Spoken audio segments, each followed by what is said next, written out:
Drága édesanyám, köszöntelek most téged, hisz neked köszönhetek mindent, azt is, hogy élek. Te vagy az én mindenem, boldogságom, kincsem, szívemben mindig velem vagy, ezt érzem. Te vagy, ki mindig megvigasztal, ha bántanak. Te vagy a legjobb anya, akit ember csak kívánhat magának. Sok mindent tanultam tőled, mert mindig büszke lehetek.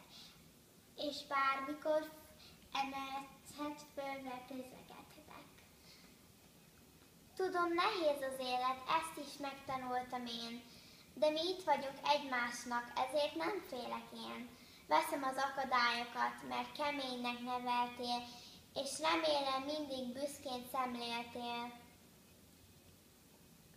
Bármit teszek, csak azért van, hogy két szemed csillogni lássam, maradj még nagyon sokáig. Azt kívánom én. Boldog anyák napját! Hisz nagyon szeretlek én. Szia, mami! Szia! Puszi! Boldog Nagyon anyák szeretlek!